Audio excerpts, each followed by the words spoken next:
Gracias, con permiso de la Presidencia.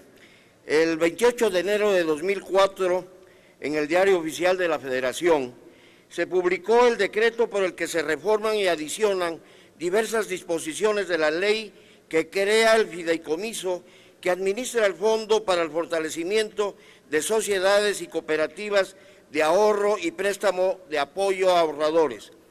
El artículo segundo transitorio tiene como objeto recuperar los bienes relacionados con los procesos judiciales y administrativos con motivo de ilícitos cometidos en perjuicio de los ahorradores, de las cooperativas de cajas populares de ahorro, y así proceder a su venta para obtener recursos que resarzan el daño a los propios ahorradores.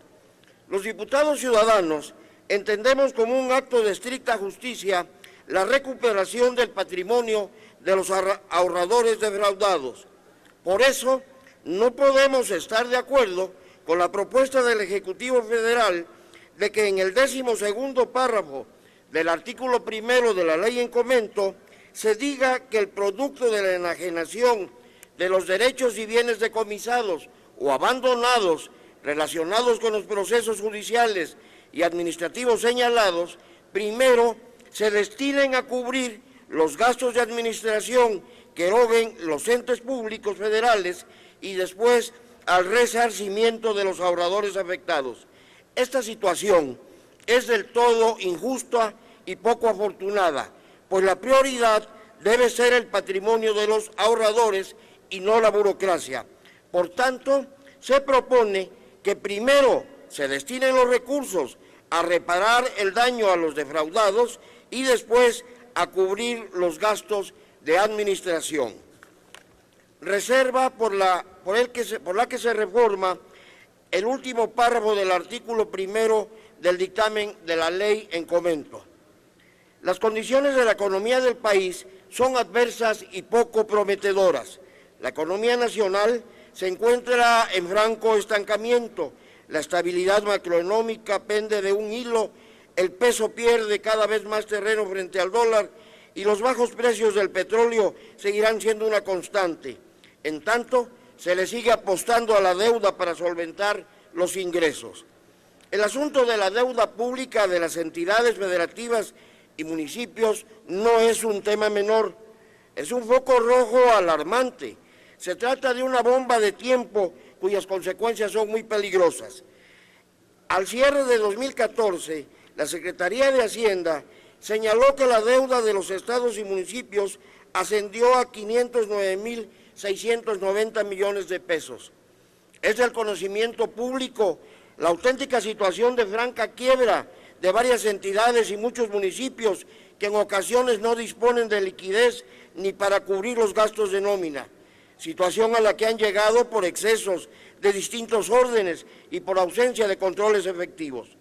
Por eso, no podemos estar de acuerdo en que hasta el 25% de las aportaciones provenientes de los fondos para el fortalecimiento de los municipios y de las demarcaciones territoriales del Distrito Federal y para el fortalecimiento de las entidades federativas sirvan como fuente de pago o compensación de las obligaciones que contraigan los estados y los municipios con el gobierno federal, mediante un acuerdo entre las partes en el que la Secretaría de Hacienda pueda actuar discrecionalmente en perjuicio de las ya mermadas administraciones locales. Estos supuestos acuerdos entre las partes vulneran la soberanía de las entidades federativas y la libertad de los gobiernos municipales y la relación de ambos con las legislaturas locales. Las constituciones de las entidades establecen como requisito su autorización para que un municipio pueda contratar empréstitos o sufra una afectación en su hacienda municipal, asunto que al último párrafo del artículo 1 parece no importarle y lo desdeña expresamente. Derivado de lo anterior, se propone una reforma para que quede como sigue, que se tenga que tomar en cuenta la autorización de las legislaturas para que procedan estos descuentos de la Secretaría de Hacienda. Posicionamiento para la reserva que reforma el primer párrafo del artículo 2 del dictamen en comento. En Movimiento Ciudadano consideramos erróneo e irresponsable abusar de la deuda como mecanismo para financiar el gasto público, porque ello, compañeros, son 4 reservas que fueron autorizadas. En Movimiento Ciudadano consideramos erróneo e irresponsable abusar de la deuda como mecanismo para financiar el gasto público, porque ello puede llevar al país a un desequilibrio macroeconómico. Desafortunadamente, estamos ciertos en que la arbitraria decisión de la mayoría sacará adelante el proyecto planteado por el Ejecutivo Federal sin modificaciones importantes, lo que será ciertamente muy cuestionable si no se resuelven en la ley aspectos que generan más dudas que certezas. Por ejemplo, el artículo 1 señala que el endeudamiento interno del gobierno federal será de 520.344 millones y el artículo 2 autoriza al propio Ejecutivo a contratar endeudamiento neto interno hasta por 535.000 millones de pesos. Las cuentas no cuadran. Se trata de una diferencia de más de 14.000 millones de pesos. Pero eso no es todo. El artículo 2 señala también que el gobierno federal podrá contratar deuda pública interna adicional a lo autorizado en el artículo 1.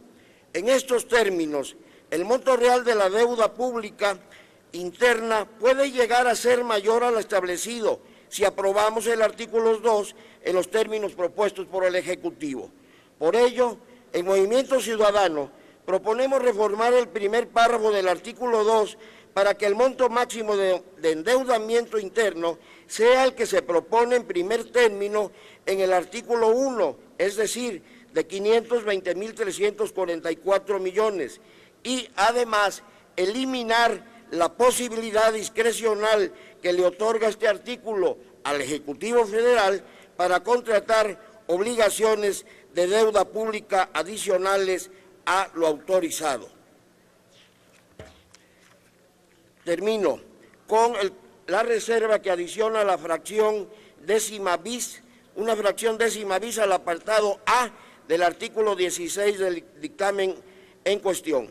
La fracción 10 décima del apartado A del artículo 16 establece que se otorgará un estímulo fiscal a los contribuyentes que contraten a personas con discapacidad, propuesta que en Movimiento Ciudadano nos parece adecuada, pero igualmente nos preguntamos, ¿y a las micro, pequeñas y medianas empresas, por qué no también se les apoya? Las MIPYMES son un elemento fundamental en el desarrollo económico del país, constituyen la columna vertebral de la economía nacional, tienen un alto impacto en la generación de empleos y, de acuerdo con el INEGI, constituyen más del 90% del total de unidades económicas del país. Generan más del 50% del PIB nacional y contribuyen con 7 de cada 10 empleos formales que se crean en el país. Por eso, se plantea que se adicione la fracción décima bis en el apartado A del artículo 16 a fin de incentivar, apoyar y fortalecer a las MIPYMES del país con la deducción de los ingresos en un monto adicional equivalente al 25% del salario efectivamente pagado a las personas que laboren en dichas unidades. Gracias por su atención, compañeros y compañeras diputados.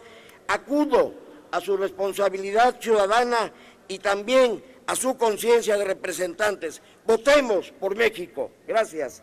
Gracias, diputado Pérez.